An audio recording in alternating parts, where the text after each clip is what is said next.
They thought I left because I was weak. But the truth is, I left because strength doesn't shout. It whispers, and then walks away. The house they filled with pride and laughter is now nothing but echoes.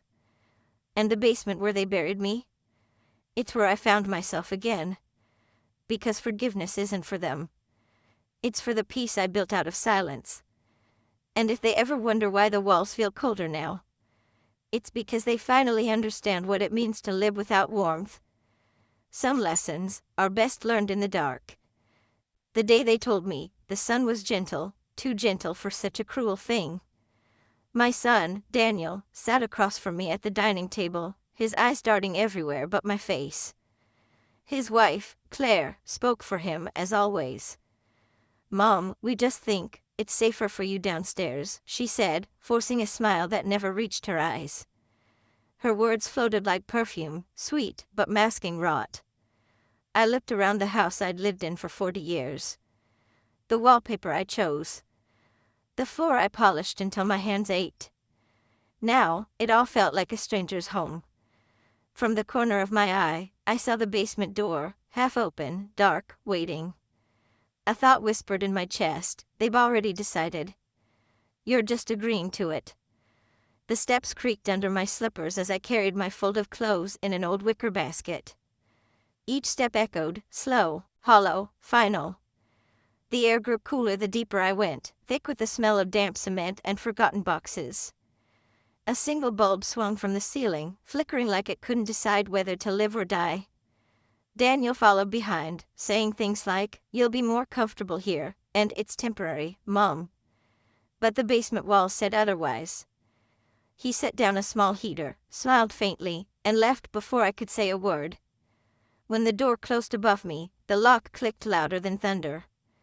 That night, I realized basements aren't made for the living. They're made for what people want to forget. I sat on the edge of the narrow bed they'd placed near the furnace, wrapped in a blanket that smelled faintly of mothballs. Upstairs, laughter drifted through the floorboards, their laughter.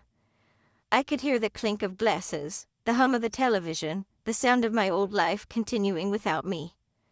The heater buzzed weakly, casting a trembling orange glow across the concrete floor. I noticed a faint line of light beneath the door at the top of the stairs, the only connection I had left to them. And in that dimness, I made myself a quiet promise. If they wanted me out of sight, I'd make sure I was never out of mind again. The night was colder than I expected. The heater's weak hum couldn't keep the chill from seeping through my bones. Somewhere in the corner, water dripped, slow, steady, endless. Each drop hit the floor like a ticking clock counting down to something I couldn't yet see. I wrapped my shawl tighter, staring at the ceiling. Every footstep above me sent a tremor through my chest. Were they sleeping? Or celebrating their freedom from me? I wanted to cry, but the air down here swallowed sound. Then, from behind the boxes, I heard something move, soft, scraping, alive. I turned slowly, clutching my small bedside lamp. The light trembled in my hands as it landed on old family photos stacked on a shelf, me, Daniel, and his father. His father's eyes seemed to look right through me. The noise came again, a faint shuffle, followed by silence. For a moment, I thought I saw a shape, hunched low near the wall. But when I blinked, it was gone. Just the house settling, I whispered to myself. But even my voice sounded unsure. Still, I couldn't shake the feeling that I wasn't alone. When I tried to go upstairs, the handle didn't move. I pushed harder.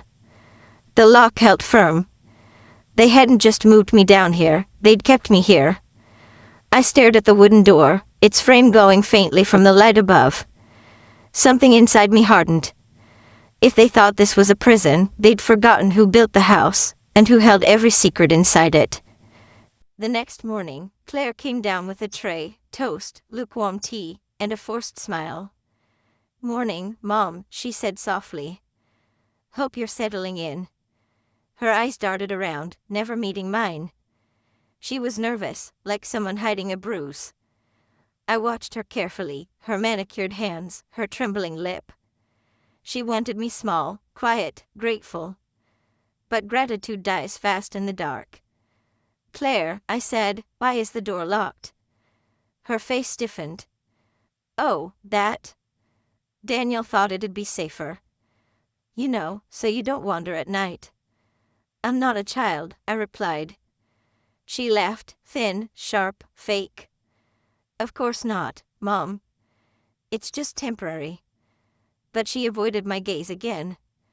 When she left, I noticed she'd taken my house keys from the small hook by the wall. As the door closed, I stared at the fading echo of her perfume. They weren't protecting me, they were erasing me. Every sound above now felt like a secret conversation. Every locked door, a wall built between mother and son. But I knew something they didn't. This house listens. It remembers. And I was beginning to remember, too. While moving a crate, my foot caught on a loose tile. It shifted, revealing a small gap, and inside, a wooden box wrapped in a yellowed cloth. My hands trembled as I pulled up free.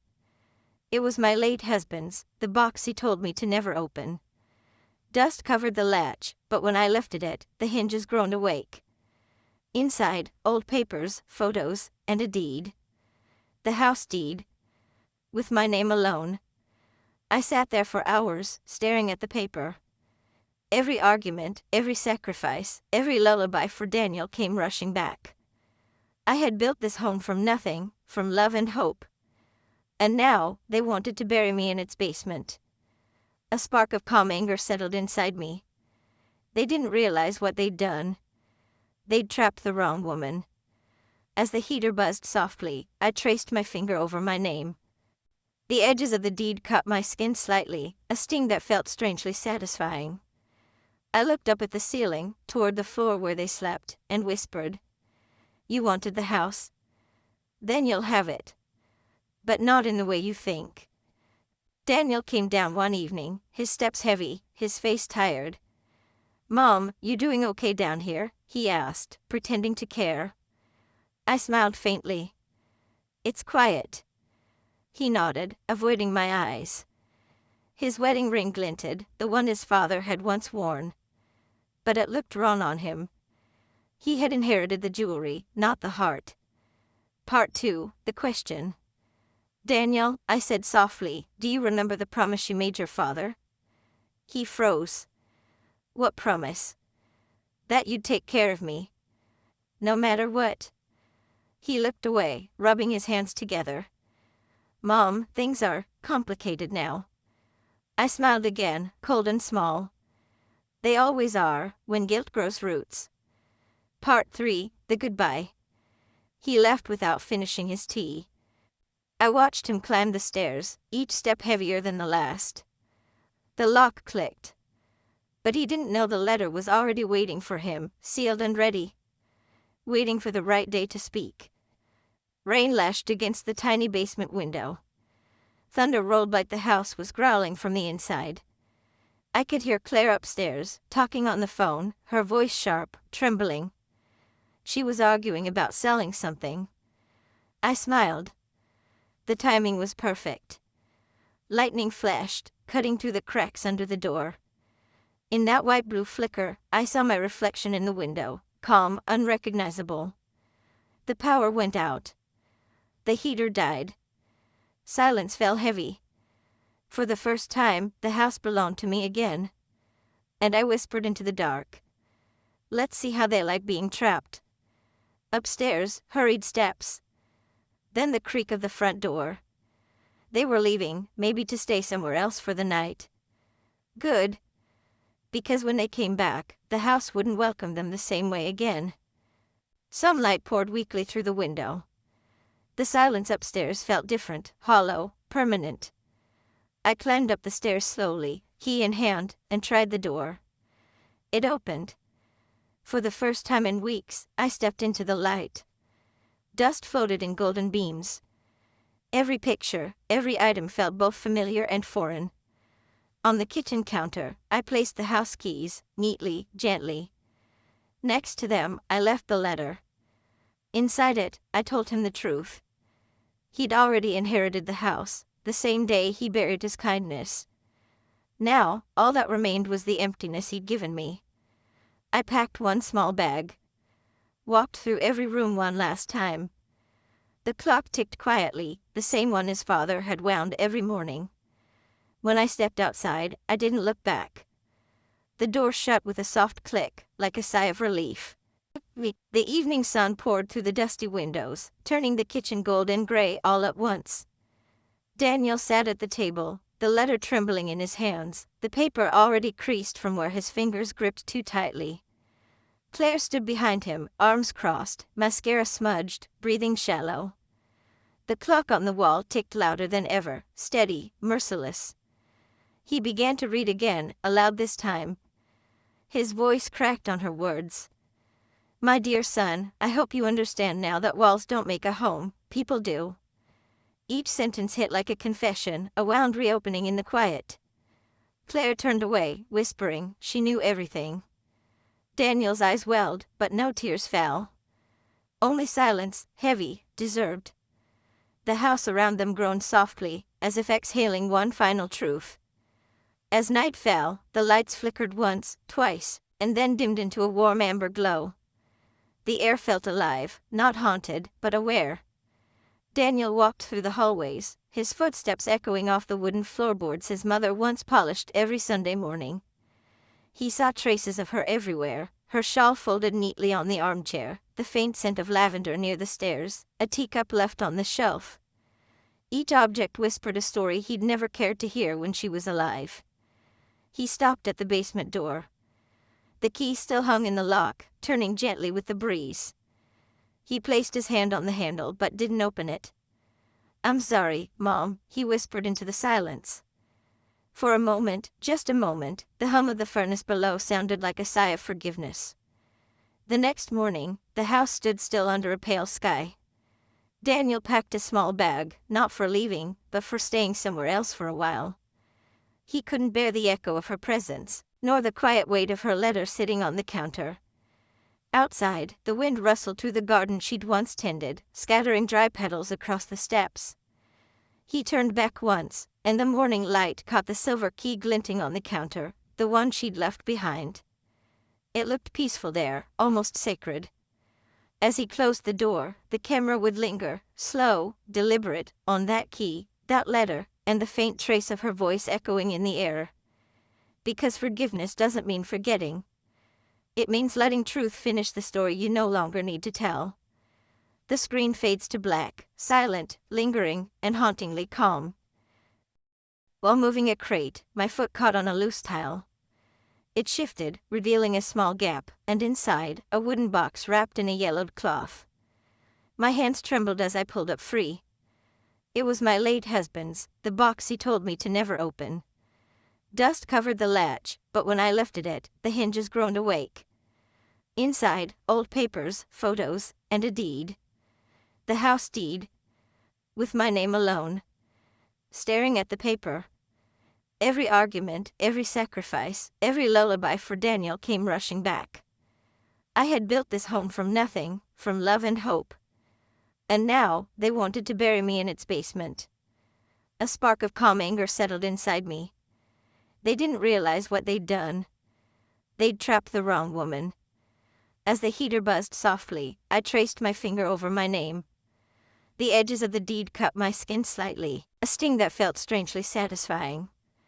I looked up at the ceiling, toward the floor where they slept, and whispered, "You wanted the house. Then you'll have it. But not in the way you think." While moving a crate, my foot caught on a loose tile.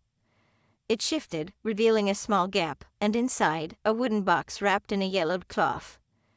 My hands trembled as I pulled up free. It was my late husband's, the box he told me to never open.